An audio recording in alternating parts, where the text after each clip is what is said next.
Asiatic lab. আমরা এর ফান্ডামেন্টালটা আগে দেখে নিই।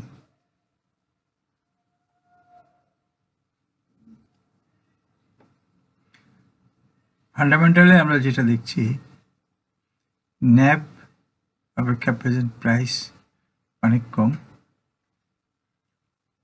কিন্তু পি রেশিওটা অনেক বেশি। টোটাল সিকিউরিটিস 12 কোটি,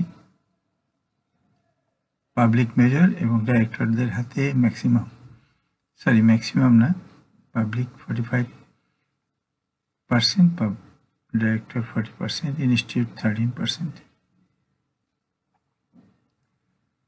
আর অন্যান্যগুলা এখানে দেখাই যাচ্ছে, এগুলা নিয়ে আপাতত আলাপের কিছু নেই। এবার আমরা ফিরে আসি আবার টেকনিক্যাল অ্যানালাইসিসে। আমরা এখান থেকে কি পেলাম? ফার্মা অ্যান্ড কেমিক্যাল কোম্পানির থেকে এই ফান্ডামেন্টাল দেখে যেটা পেলাম সেটা এই যে ন্যাব থেকে যেহেতু লাস্ট ডেট প্রাইস অনেক কম, এর একটা টেন্ডেন্সি থাকতে পারে, তার প্রাইসের টেন্ডেন্সি থাকতে পারে তো ন্যাব বা তার উপরে যাওয়ার। ওকে, এখন আমরা টেকনিক্যাল অ্যানালাইসিসটার মধ্যে আসি। প্রথমে আমরা ইন্ডিকেটরগুলো দিয়ে দেখার চেষ্টা করি এটা কি অবস্থা।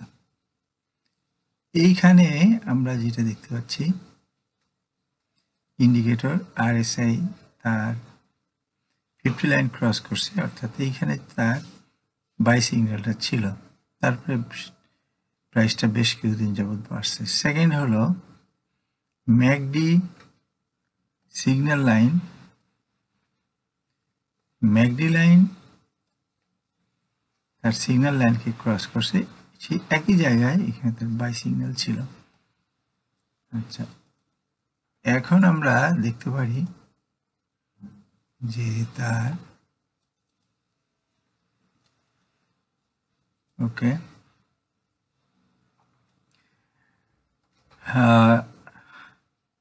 আচ্ছা, আমরা দুটো জিনিস দেখলাম পজিটিভ। ইতিপূর্বে আমি একটা ক্লাসে আপনাদেরকে এটা নিয়ে আলোচনা করছি। আচ্ছা, আমি এই দুটো যখন পজিটিভ পেলাম তখন এই দুটাকে আমি আপাতত আউট করে দিই। সবচাইতে ভালো এবং সেফ একটা স্টক পেতে আমরা কিভাবে ইচিমুকু ব্যবহার করব, আমরা সেই ইচিমুকুর কাছে আসি। আমাদের সে সময় বক্তব্য ছিল যে ইচিমুকু টুইস্ট করতে হবে, অর্থাৎ কুমো টুইস্ট করতে হবে, that is all right. Price break করতে হবে, সেটাও ওকে। তাছাড়া তেনকান-সেন কিজুন-সেনকে ক্রস করছে, এটাও পজিটিভ। অর্থাৎ আমরা যেটাকে বলে থাকি সাধারণত যে moving average, slow moving average, fast moving average slow moving এভারেজকে ক্রস করবে, দ্যাট ইজ অল রাইট। এখন শুধু বাকি আছে ল্যাগিং স্প্যানটা কুমোটাকে ব্রেক করতে পারেনি। আচ্ছা, কুমোটাকে ব্রেক করতে পারলো না, তাহলে আমরা অন্তত ওকে এতটুকু তো বলতে পারি যে কুমো ব্রেক করতে না পারলেও তার গতিটা, তার কোন পর্যন্ত সে যেতে পারে, তার রেজিস্ট্যান্সটা আগে আমরা দেখি। এই হলো তার রেজিস্ট্যান্স, এইখানে তার প্রথম রেজিস্ট্যান্সটা এইখানে। তাহলে এই স্টকটা তার এই রেজিস্ট্যান্স পর্যন্ত আপাতত আমরা ধরে নিতে পারি, এই রেজিস্ট্যান্স পর্যন্ত তার একটা গন্তব্য আছে এবং ল্যাগিং স্প্যানও সেই সঙ্গে এই রেজিস্ট্যান্স পর্যন্ত যাবে। আচ্ছা, কিন্তু সে ব্রেক করতে পারলো না, ল্যাগিং স্প্যান কোনো ব্রেক করতে পারলো না। এখানে আসার পরে কি হতে পারে?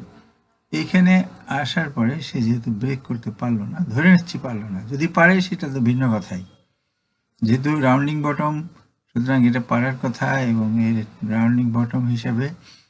আচ্ছা, তবে আমরা ধরে নিচ্ছি যে পারলো না। এখানে আর একটা জিনিস, যে কুমোটা যখন সে ব্রেক করলো, ব্রেক করার সময় একটা যে ঘটনাটা ঘটে সেটা হলো রেজিস্ট্যান্স ব্রেকের সঙ্গে একটা রিটেস্টের সম্পর্ক আছে। এখানে সেই রিটেস্টটা ঘটছে এবং এই কুমোর উপরিতল এটা হলো ল্যাগিং স্প্যান বি। এইখান থেকে আশা করছি যে সে নেক্সট ডেতে এইখান থেকে সে আবার রিটেস্ট কমপ্লিট করে উপরে উঠে যাবে। আচ্ছা, এখন যদি সে নিচে নামেও তাহলে তার এই হলো তার একটা এইখানে তার একটা সাপোর্ট আছে, এই জায়গাটা তার একটা সাপোর্ট আছে এইখানে, আগের হাই এই সাপোর্ট, অর্থাৎ কিনা প্রাইসটা এই সাপোর্ট পর্যন্ত আসতে পারে।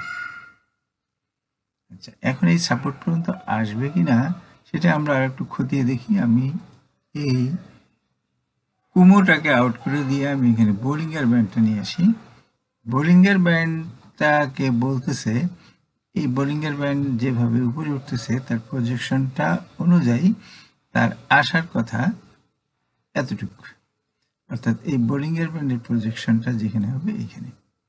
আচ্ছা, আমরা এখন এই বোলিঙ্গার ব্যান্ড থেকে উঠে আবার সেই কুমোতে ফিরে আসি। কুমোতে ফিরে আসলে পরে সে যদি এখান থেকে আবার ব্যাক করে তাহলে তার নেক্সট রেজিস্ট্যান্সটা হবে এইটা, অর্থাৎ ৪৫ টাকা ১০ পয়সা। এখন এই ৪৫ টাকায় ১০ পয়সা সে যদি উঠে এইখান থেকেও তার আর একটা কারেকশন হবে। আমি এখানে একেবারে অ্যাকুরেটলি আঁকাচ্ছি, কিন্তু সাধারণত এইরকম অ্যাকুরেট হয় না, হয় কখনো একটু বেশি যায় কখনো কম যায়। এটা হলো মার্কেট পজিশনের উপরে বিভিন্ন সময় নির্ভর করে। এইখান থেকে সে যেটা ঘুরতে পারে সে আবার এইখানে এসে সাপোর্ট নিল, মানে এটা অ্যাজ পার থিওরি হয়তো এটার থেকে কম বেশি হবে। এখন এটা যখন আবার উঠবে, সাধারণত রাউন্ডিং বটমের ক্ষেত্রে যেটা হয় সে প্রায়শই তিনবার উঠার পরে, অর্থাৎ ইতিমধ্যে কিন্তু সে এই ল্যাগিং স্প্যান ব্রেক করে যাবে। তিনবার উঠার পরে সে একটা প্যারাবোলিক প্যাটার্নের রূপ নেয়। সে প্যারাবোলিক একটা প্যাটার্ন, অর্থাৎ কিনা একটা ভেরি লং ডিস্টেন্সে একবারে সে চলে যেতে থাকে। সাধারণত এইখানে যেটা হইতে পারে এতটুকু আসবে, কারণ এইখানে হলো তার আর একটা রেজিস্ট্যান্স আছে এই বরাবর, এইখানে তার আর একটা রেজিস্ট্যান্স এই বরাবর, এখানে হয়তো সামান্য একটু কারেকশন হবে। কারেকশনের পরে দেখা যাবে যে তার আরও একটা রেজিস্ট্যান্স আছে এইখানে, আরও একটা রেজিস্ট্যান্স, সরি আমি অ্যারো দিয়েই আঁকলাম এখানে সময় নষ্ট না করে, অ্যারো, আচ্ছা ওকে, আরও একটা রেজিস্ট্যান্স আছে এখানে, অর্থাৎ তার নেক্সটে সে হয়তো এখানে যাবে। আচ্ছা, এখন দেখা যাক, কালারটা একটু চেঞ্জ করে দিই, ওকে। আচ্ছা, নেক্সট এখানে যাবে। এখন রাউন্ডিং বটমের টার্গেট সাধারণত যেটা হয়ে থাকে তার সুইং, যেখান থেকে রাউন্ডিং বটমটা শুরু সেই সুইং এর 127.2%। আমরা এখানে মিলাই দেখতে পারি যে এটা কি 127.2%-এ কোন জায়গায় আসে। 127.2%, অর্থাৎ ঠিক আমি যেখানে তার রেজিস্ট্যান্সটা ছিল সেখানেই। আমরা অ্যানালাইসিস যেভাবেই করি না কেন, যে প্যাটার্নেই করি না কেন, টার্গেট বা রেজিস্ট্যান্স সবসময় একই থাকে। এটা এমন না যে এলিয়ট ওয়েবে অ্যানালাইসিস করলাম সেখানে একরকম রেজাল্ট দিবে, হারমোনিক প্যাটার্নে অ্যানালাইসিস করলাম সেখানে একরকম রেজাল্ট দিবে, বা বুলকোভস্কির ক্লাসিক্যাল প্যাটার্নে অ্যানালাইসিস করলাম সেখানে আরেক রকম রেজাল্ট দিবে। এটা কখনো এরকম না, সব একই। তাই এখন আমাদের ট্রেড করতে হলে পরে আমাদের এই মুভমেন্টটা দিকে খেয়াল রাখতে হবে। আর এটাই হলো আমার এশিয়াটিক ল্যাবের অ্যানালাইসিস। আশা করি সবাই বুঝতে পারছেন।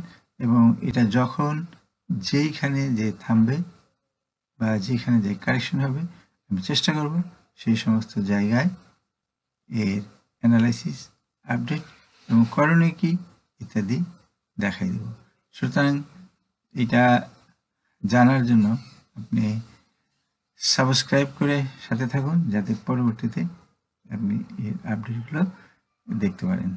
তবে সবসময়ই স্টক মার্কেটে ট্রেড নিজ দায়িত্বে করবেন, নিজের সাপোর্ট রেজিস্ট্যান্স এবং মানি ম্যানেজমেন্ট ফলো করবেন, নিজের স্ট্র্যাটেজি ফলো করবেন। ধন্যবাদ সাথে থাকার জন্য।